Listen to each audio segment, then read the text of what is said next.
CN Manjunath ಅವರು ನಮ್ಮ ಜೊತೆ ಸಂಪರ್ಕದಲ್ಲಿದ್ದಾರೆ, ದೇವೇಗೌಡರ ಅಳಿಯ. ಸರ್ ನಮಸ್ತೆ. ನಮಸ್ತೆ. 85 ವರ್ಷ ವಯಸ್ಸಾಗಿತ್ತು, ವಯೋಸಹಜ ಸಮಸ್ಯೆಗಳಿತ್ತು ಅಂತ, ಬಟ್ ಆರೋಗ್ಯವಾಗಿ ಓಡಾಡ್ಕೊಂಡಿದ್ರು. ತಕ್ಷಣ ಅವರಿಗೆ ಉಸಿರಾಟದ ಸಮಸ್ಯೆ ಆಯ್ತು ಅಂತ. ಅಂದ್ರೆ ಯಾವ ಕಂಡೀಷನ್ ಅಲ್ಲಿ ಆಸ್ಪತ್ರೆಗೆ ಅಡ್ಮಿಟ್ ಆಗಿದ್ದು, ಏನಾಗಿತ್ತು? ಅವ್ರಿಗೆ ಏನಾಯ್ತು, ಕಳೆದ 1 ವರ್ಷದಿಂದಲೂ ಕೂಡ ಉಸಿರಾಟದ ಸಮಸ್ಯೆ ಪ್ರಾರಂಭ ಆಗಿತ್ತು. ಸೊ ಆಕ್ಚುಲಿ 6 ತಿಂಗಳಿಂದನೂ ಒಂದ್ಸರಿ ಅಡ್ಮಿಟ್ ಮಾಡಿದ್ವಿ ಹಾಸ್ಪಿಟ್ಲಿಗೆ, ಉಸಿರಾಟದ ಸಮಸ್ಯೆ. ಅವ್ರಿಗೆ ಡಯಾಬಿಟೀಸ್ ಇತ್ತು, ಇನ್ ಮೇಜರ್ ಇಶ್ಯೂಸ್ ಏನಿರ್ಲಿಲ್ಲ. ಸೊ ಆದ್ರೂ ಕಳೆದ ಒಂದು 6 ತಿಂಗಳಿಂದ ಸ್ವಲ್ಪ ಬೆಡ್ ರಿಡನ್ ಆಗಿದ್ರು.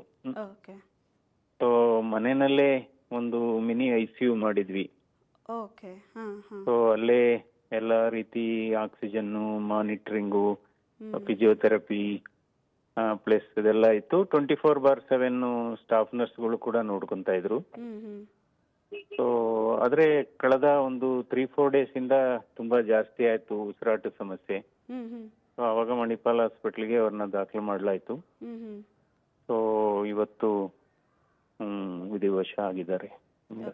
ಬಹಳ ದುಃಖದ ಸಂಗತಿ. ಯಾಕೆಂದ್ರೆ ನಮ್ಗೆ ಅವ್ರು ಕೇವಲ ಅತ್ತೆ ಆಗಿರ್ಲಿಲ್ಲ, ತಾಯಿ ಕೂಡ ಆಗಿದ್ರು. ದೇವೇಗೌಡರು ಹೇಗಿದ್ದಾರೆ? ಯಾಕಂದ್ರೆ ಪತ್ನಿ ಚೆನ್ನಮ್ಮ ಅವರಿಗೆ ಬಹಳ ದೊಡ್ಡ ಸ್ಟ್ರೆಂತ್ ಆಗಿದ್ರು. ಹೌದೌದು, ಇವಾಗ್ಲೂ ಕೂಡ ತನಕ ಇವರು ಯಾಕೆಂದ್ರೆ ಅಮ್ಮ ಅವರು ಪೂಜೆ ಮಾಡ್ತಾ ಇದ್ರು, ದಿನ ಪುಸ್ತಕ ಓದ್ತಾ ಇದ್ರು, ದೇವ್ರ ಪುಸ್ತಕ, ಕೆಲವೆಲ್ಲ ಸಹಸ್ರನಾಮ ಪುಸ್ತಕ, ಗಾಯತ್ರಿ. 1 ತಿಂಗಳು 2 ತಿಂಗಳಿಂದನು.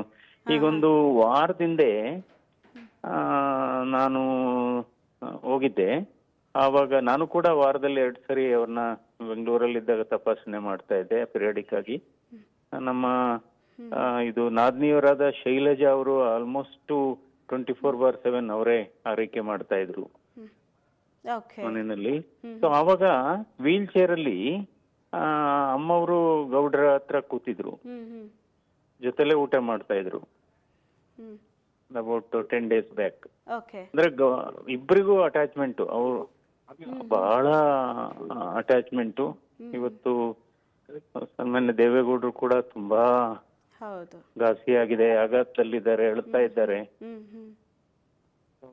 ಅವ್ರದಿಬ್ರದು ಬಹಳ ಅಟ್ಯಾಚ್ಮೆಂಟ್.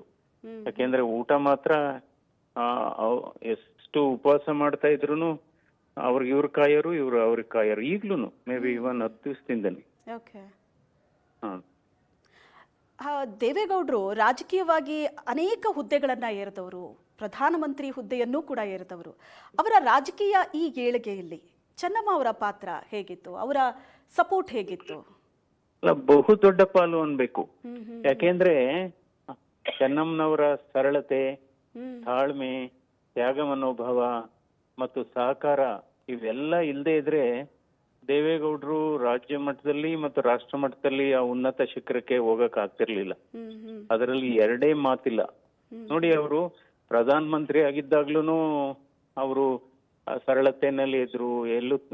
ಎಲ್ಲರಿಗೂ ಗೊತ್ತಿದೆ, ಇಡೀ ಪ್ರಪಂಚಕ್ಕೆ ಗೊತ್ತಿದೆ. ಅವ್ರು ಮುಖ್ಯಮಂತ್ರಿಗಳಾಗಿದ್ದಾಗ್ಲೂ ಅಷ್ಟೇ ಅವರು ಬಹಳ ಸರಳವಾಗಿದ್ರು.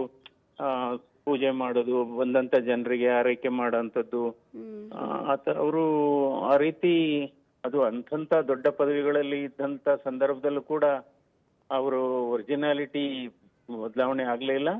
ಆಮೇಲೆ ದೇವೇಗೌಡರ ರಾಜಕೀಯ ಬೆಳವಣಿಗೆಗೆ ಅವರ ಕೊಡುಗೆ ಬಹಳ ಅಪಾರ.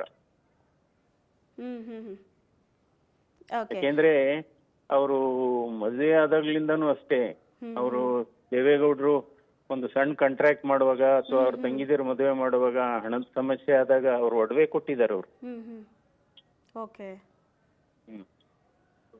ಅಲ್ಲ, ಈಗ ದೇವೇಗೌಡರ ಕುಟುಂಬ ಅನ್ನೋದು ಇಡೀ ಕುಟುಂಬವೇ ರಾಜಕಾರಣದಲ್ಲಿದೆ. ದೇವೇಗೌಡರು, ಕುಮಾರಸ್ವಾಮಿ ಅವರು, ರೇವಣ್ಣ ಅವರು, ಅವರ ಮಕ್ಕಳು ಎಲ್ಲರೂ ರಾಜಕಾರಣದಲ್ಲಿರೋರೆ.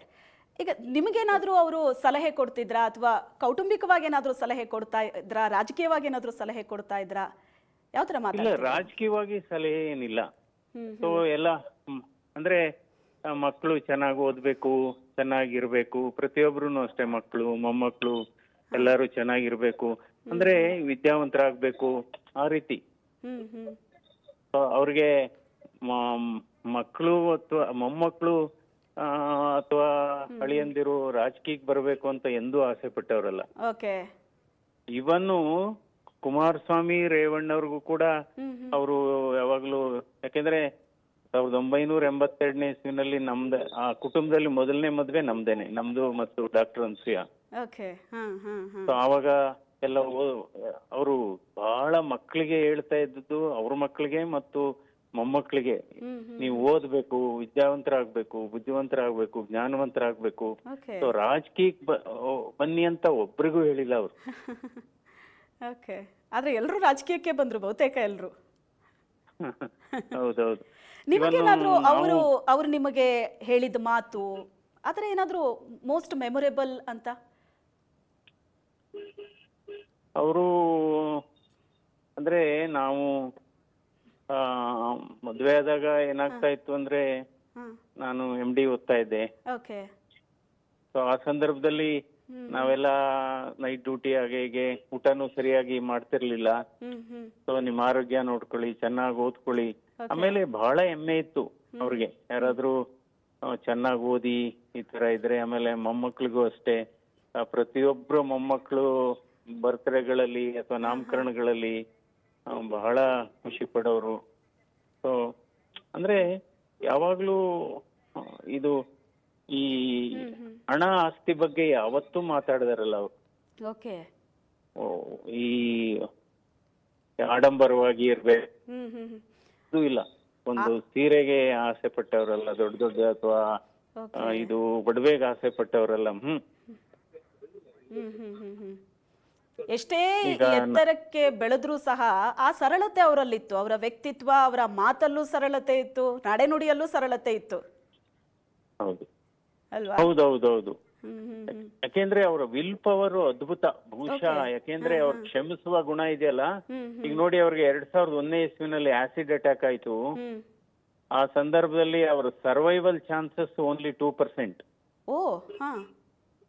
ಅದನ್ನ ಇದ್ ಮಾಡಿ ಕೊನೆಗೆ ಅವ್ರದ್ದು ಮುಖ ಇದೆಲ್ಲ ಸ್ಕಾರ್ ಆದ್ರೂ ಕೂಡ ವಿಲ್ ಪವರ್ ಇತ್ತು. ಇಲ್ಲ, ನಾನು ಮೇನ್ ಸ್ಟ್ರೀಮಿಗೆ ಬರಬೇಕು. ನಂತರ ಅವರು ಎಷ್ಟೋ ಡಾಕ್ಟರ್ ಹೇಳಿದ್ರು, ಕನ್ನಡಿ ಇಡಬೇಡಿ ಮನೆಗೆ, ಕನ್ನಡಿನಲ್ಲಿ ನೋಡ್ಕೊಂಡ್ರೆ ಅವ್ರಿಗೆ ತುಂಬಾ ಮನ್ಸಿಗೆ ನೋವಾಗುತ್ತೆ ಹಾಗೆ ಹೇಗೆ ಅಂತ.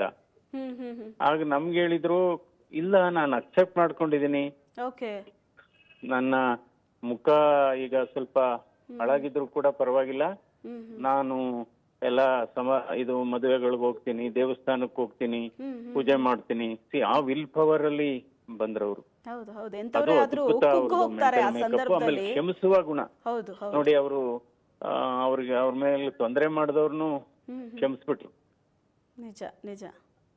ಸರಿ, ಅಂತ್ಯ ಸಂಸ್ಕಾರ ಈಗ ಅಂತಿಮ ದರ್ಶನ ಎಲ್ಲ ಎಲ್ಲಿ ನಡೆಯುತ್ತೆ? ಏನಾದ್ರು ಡಿಸೈಡ್ ಆಗಿದೆ? ಅವ್ರದ್ದು ಹೇಳಿ ಸರ್, ಹೇಳಿ. ಎಂದೂ ಕೂಡ ಮಕ್ಕಳನ್ನ ರಾಜಕೀಯಕ್ಕೆ ಬನ್ನಿ ಅಂತ ಪ್ರೇರಣೆ ಮಾಡ್ಲಿಲ್ಲ ಅವರು. ಸರ್, ಅಂತ್ಯ ಸಂಸ್ಕಾರ, ಅಂತಿಮ ದರ್ಶನ ಎಲ್ಲಿ ಏನು ಅನ್ನೋದ್ರ ಬಗ್ಗೆ ಏನಾದ್ರು ಡಿಸೈಡ್ ಆಗಿಲ್ಲ, ಹೇಳ್ತೀನಿ ನಾನು ಬಂದೆ. ಅಥವಾ ಇಲ್ಲೇ ಏನಾದ್ರು ಮಾಡ್ಬೇಕು ಅನ್ನೋದು ಅವ್ರ ಆಸೆ ಏನಾದ್ರು ಇತ್ತಾ? ಇಲ್ಲ ಇಲ್ಲ, ಆತರ ಏನಿಲ್ಲ, ಇನ್ನು ಡಿಸೈಡ್ ಮಾಡ್ಬೇಕು ಹಾಗಾದ್ರೆ ಕುಟುಂಬ. Yes, thank you sir, thank you.